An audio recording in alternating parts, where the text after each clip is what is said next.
moralismo é um sintoma curioso, um movimento que acomete a vida daquelas pessoas que tomam como missão de vida se tornarem os verdadeiros paladinos da moral, os responsáveis por garantir, sustentar e disseminar, espalhar a verdadeira moral, as verdadeiras leis morais.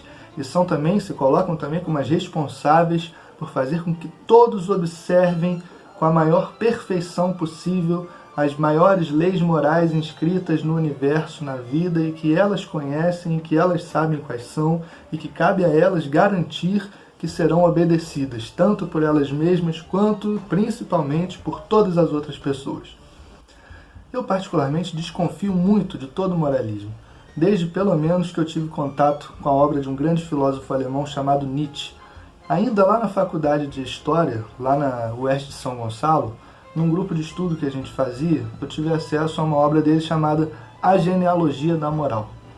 Na obra A Genealogia da Moral, Nietzsche mostra que a moral que se toma como moral absoluta, moral universal, que é a moral altruísta, a moral que diz que nós devemos sempre nos preocupar em primeiro lugar com os outros, que nós devemos ser bons para os outros, que nós devemos ser justos e honestos em relação aos outros, que nós devemos dedicar nossas vidas ao cuidado dos outros e, não raramente, ao cuidado com a vida dos outros. Nietzsche mostra que essa moral, que se estabeleceu a partir de certo momento como a moral humana por excelência, ela também tem uma história. A obra A Genealogia da Moral é a obra mais iconoclasta que eu conheço na história da filosofia. Por quê? Ela mostra justamente que tudo tem uma história. Todos os valores, todas as instituições, todas as ideias, todas as práticas sociais estabelecidas, tudo tem uma história. E se tudo tem uma história, é possível sempre investigar o processo de construção e constituição de cada coisa que emerge como uma ideia, um valor, uma instituição, uma crença estabelecida. Tudo isso se construiu em alguns momentos da história a partir de vários interesses humanos, demasiadamente humanos, a partir de técnicas e tecnologias disponíveis, a partir de crenças e valores já presentes na época, a partir de uma vasta rede de forças, poderes, interesses em jogo que se combinam, lutam entre si e acabam dando origem à emergência de um novo valor, de uma nova ideia, de uma nova instituição. Tudo, portanto, tem história. Logo, nada é absolutamente universal, nada é absolutamente absoluto, nada é absolutamente válido para todas as pessoas em todos os tempos e todos os lugares. Sempre cabe investigar o processo de constituição, mesmo de tudo aquilo que nós consideramos mais sagrado, como, por exemplo, os valores morais. Para entender como funciona o moralismo, me ajudam muito são 3 pensadores fantásticos que pensam o nível mais fundamental da mente humana como desejo. O primeiro desses pensadores é Schopenhauer. Ele diz que no nível mais fundamental da mente, o que há é vontade, um movimento, um ímpeto cego, sem uma finalidade última, sem um objeto definido, mas que vai em busca da própria satisfação, que no limite é impossível, mas que ela continua buscando satisfação. Nietzsche, tomando de empréstimo, tomando a influência de Schopenhauer, pensa no nível mais fundamental da mente, operando uma vontade de poder. Vontade de poder. Só que poder aí pode ser muita coisa, né, ligada justamente a uma noção abstrata de poder. Quer dizer, vontade de poder pode ser vontade de controle, vontade de controlar todas as coisas, circunstâncias e pessoas ao nosso redor e até controlar a nós mesmos. Vontade de poder pode ser vontade de mando, de mandar em todas as pessoas e de fazer com que elas obedeçam à força à nossa vontade. Vontade de poder pode se manifestar também na submissão cega a alguém, alguma liderança na qual você projeta o poder absoluto de te garantir um poder, que é a estabilidade, a segurança, a paz. Vontade de poder pode ser vontade de estabilidade, vontade de segurança absoluta, vontade de paz absoluta. E para conseguir esse poder que se deseja, pode-se muitas vezes se fazer submisso, extremamente submisso, alguém que se considera suficientemente poderoso, alguém em quem se projeta o poder absoluto para resolver todos os nossos problemas, para garantir um máximo de paz, estabilidade e segurança para as nossas vidas.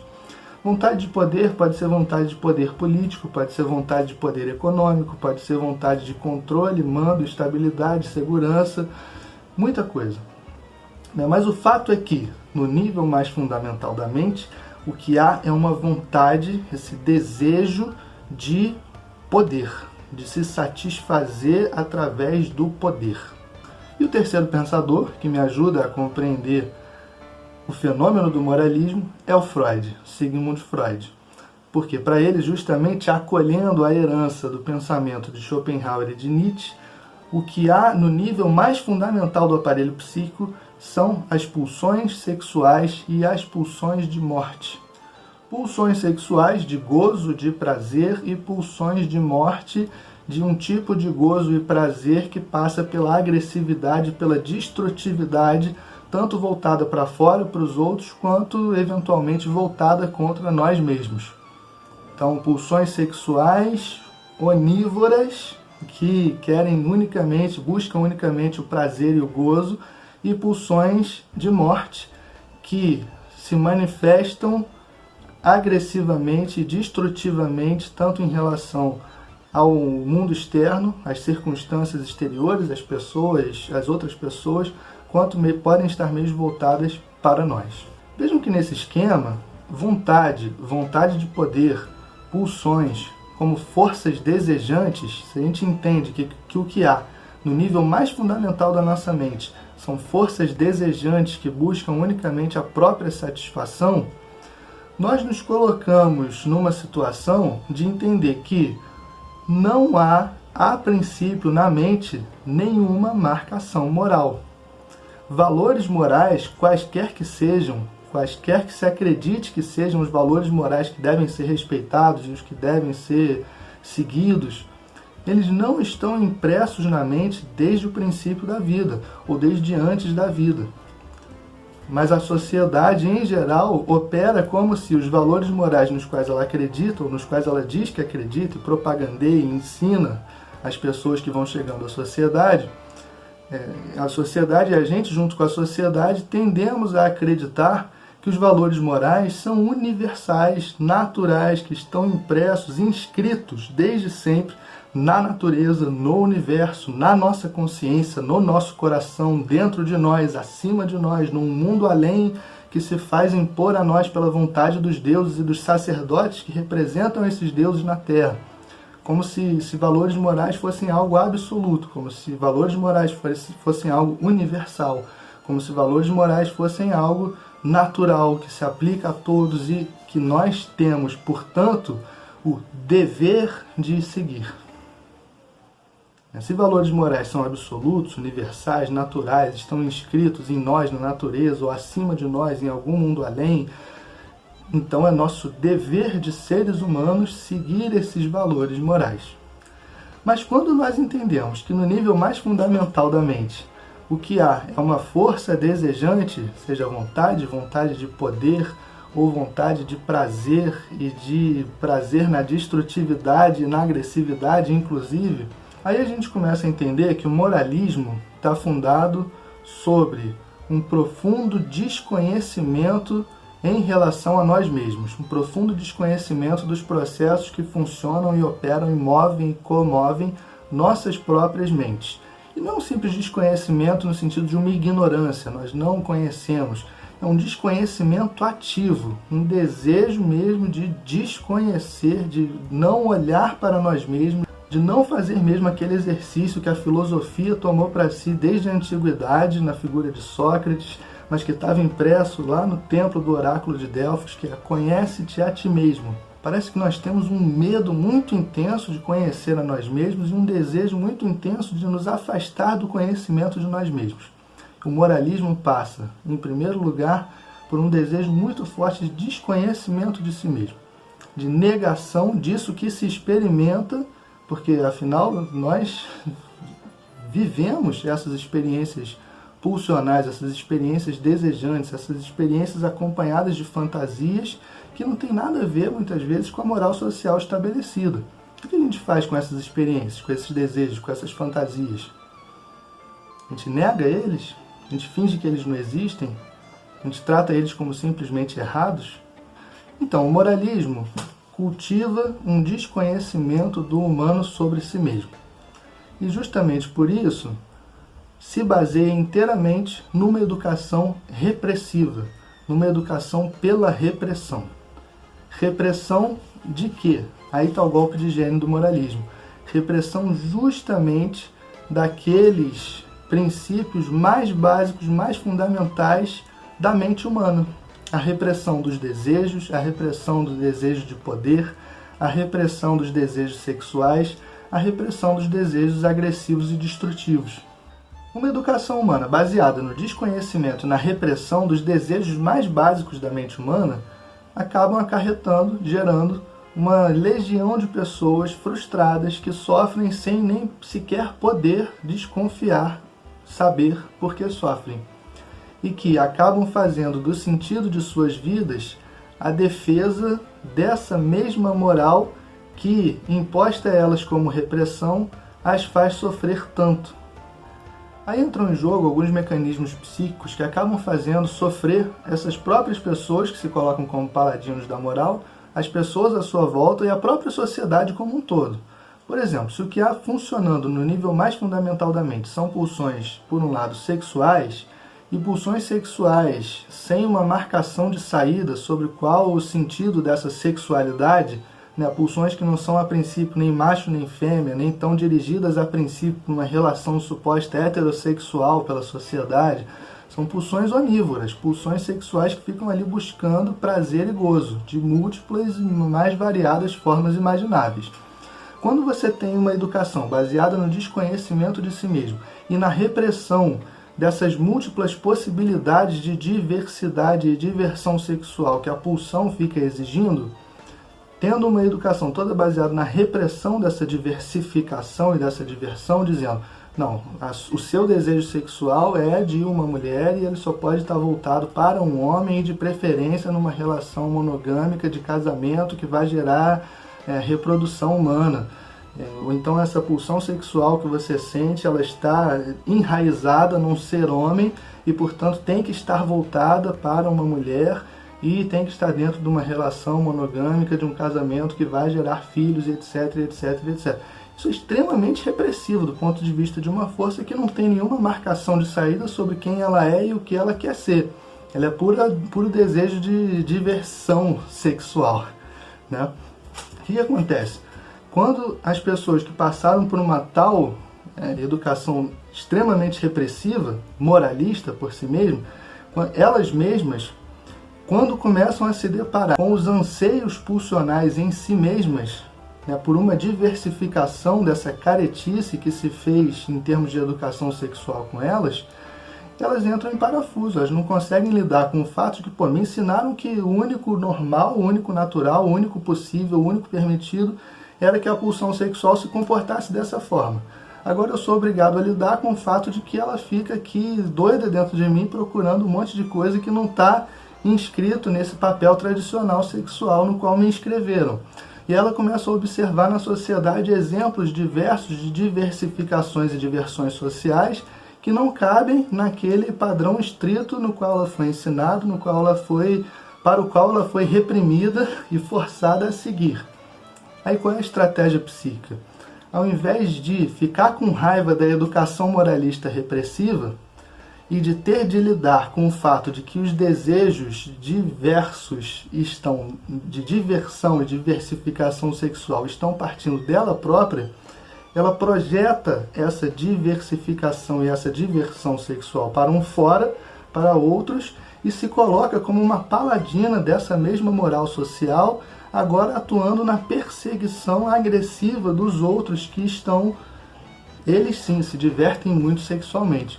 Já perceberam que os nossos conservadores têm uma fantasia sexual incrível em relação ao que se faz nas universidades, por exemplo? Por que eles sempre insistem em argumentos sexuais ligados à vida universitária? Porque as universidades são lugares de orgia, são lugares de uma extrema diversão sexual. Então, porque as pessoas que não seguem essa sexualidade tradicional, elas vivem uma vida de extrema promiscuidade, orgia e altíssimas diversões sexuais. Gente, a vida sexual tem seus percalços para todo mundo, né? Cada um tem ali seus ajustes, seus limites, seus pequenos percalços, seus caminhos, e vai explorando esses caminhos. Mas o que acontece? Justamente porque são pessoas extremamente reprimidas, né, têm suas pulsões sexuais extremamente reprimidas por essa educação social baseada em desconhecimento de si e imposição repressiva de certos valores morais, para não ter de lidar com a diversificação, com o desejo de diversificação e diversão sexual que está dentro deles mesmos, eles projetam isso para um fora. Até alucinadamente, delirantemente, porque na universidade não está rolando orgia nenhuma. Não faz nem o menor sentido para quem esteve dentro da universidade você imaginar que o que há dentro da universidade é orgia e diversão sexual. Não faz o menor sentido. Mas então, porque aí eles se colocam numa posição em que eles podem combater esses desejos que estão provavelmente, né, vindo deles mesmos, num outro, num fora. E aí vejam que sensacional, ao mesmo tempo em que eles não têm que lidar com os seus próprios desejos sexuais reprimidos e frustrados, eles podem projetá-los num outro, eles assumem, como paladinos da moral, o dever de perseguir agressivamente esses outros, né, de perseguir, de enquadrá-los na lei moral, em diversos tempos históricos até de torturar pessoas para enquadrá-los na lei moral correta, queimar pessoas vivas para enquadrá-las na lei moral correta, exilar pessoas, prender pessoas para enquadrá-las na moral correta, e assim os próprios paladinos da moral, supostamente uma moral altruísta que tem que tratar bem o outro, cuidar bem do outro, esses próprios paladinos da moral, na perseguição agressiva aos outros que desviam dos seus padrões morais, nos quais eles acreditam que são corretos, os únicos corretos possíveis,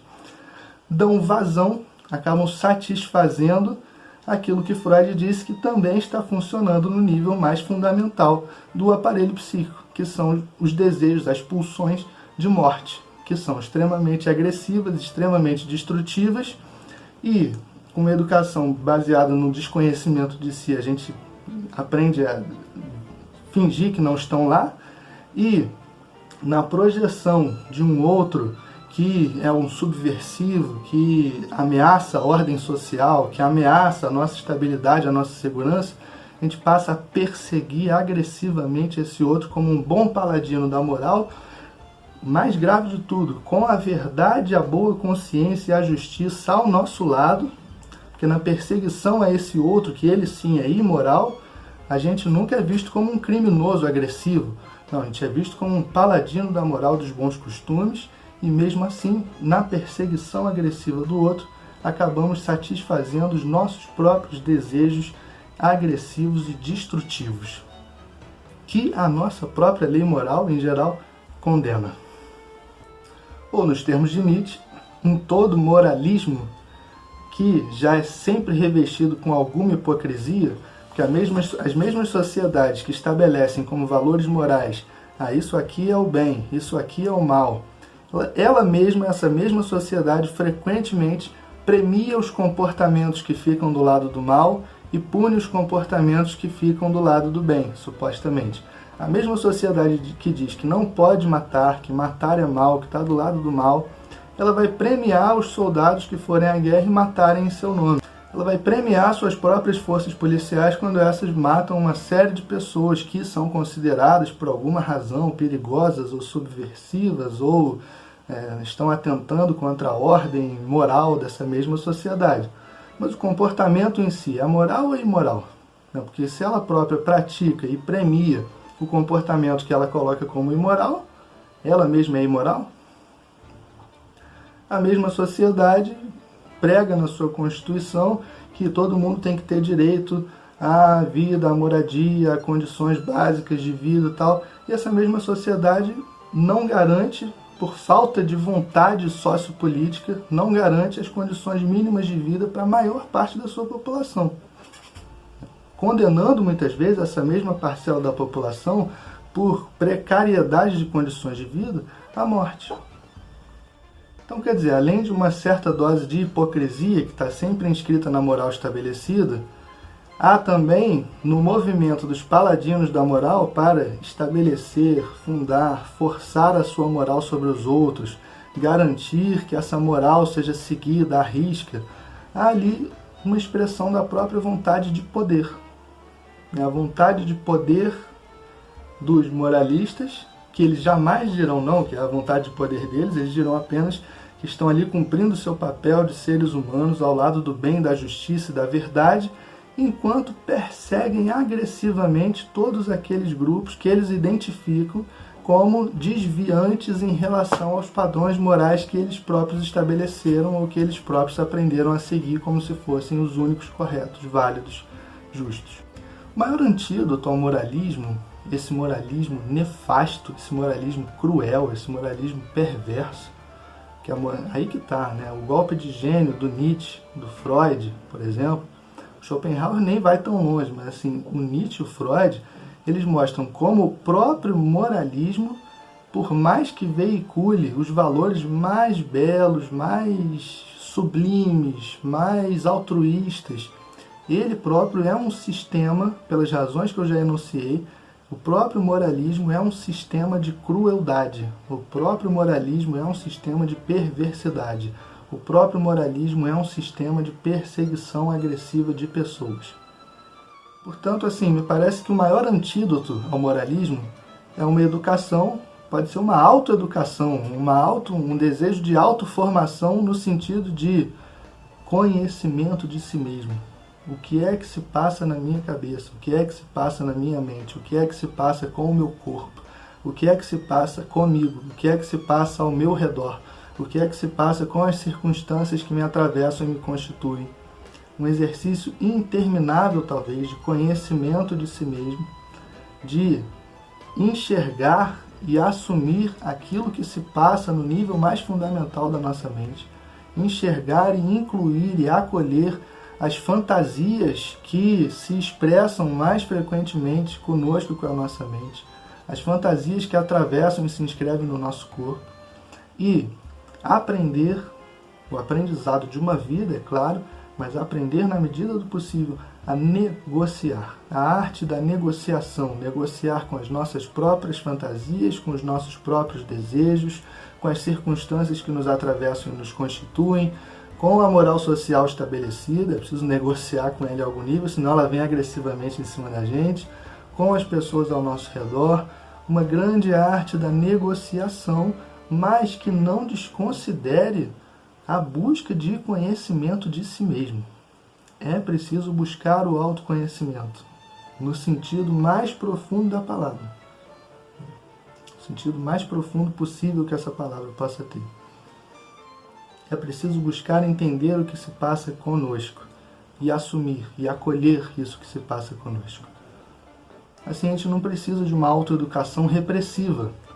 A gente precisa de uma autoeducação que seja da negociação, da lucidez, sem negar aquilo que a gente sabe que se passa conosco, sem precisar negar, mas negociar. Às vezes, não é o momento. Às vezes, não é possível. Mas não precisa negar. Então é isso, substituir a guerra da repressão pela arte da negociação.